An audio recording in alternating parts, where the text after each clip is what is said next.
இருடா முடிச்சு விட்டு வர்றேன் இவனை. டேய் எப்படா வெட்ட? கத்திரிக்கோளாலதான் வெட்டணும். ஏன் கடப்பாறை கோடாலி மாத்து வெட்டுவ? மதுர வீரன் தானே. எந்த ஸ்டைல்ல வெட்டான்னு கேட்டேன். ராஜேந்திர மாதிரி வெட்டி விடுயா. நல்லா கூலிங்கா இருக்கையா, நல்லா சொக்குது. பிரச்சனை இல்ல. அமைச்சிட்டு எழுப்பி விடுறேன் சரியா? முடிச்சுட்டு அண்ணன் எழுப்பி விடுறேன். 1 hour later. எந்திரிச்சு பார்த்துட்டு அவனே வியந்துருவான். தம்பி தம்பி எப்படி இருக்கீங்கன்னு பாருங்க.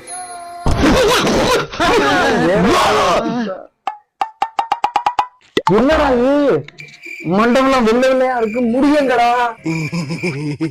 உன்கிட்ட நான் என்னடா சொன்னேன்? நீ தானே சொன்ன ராஜேந்திர மாதிரி வெட்ட சொல்லி. நான் டி ராஜேந்திர மாதிரி தானடா சொன்னேன். மொட்டையா சொல்ல, நான் மொட்டை ராஜேந்திரன் நினைச்சிட்டேன்டா.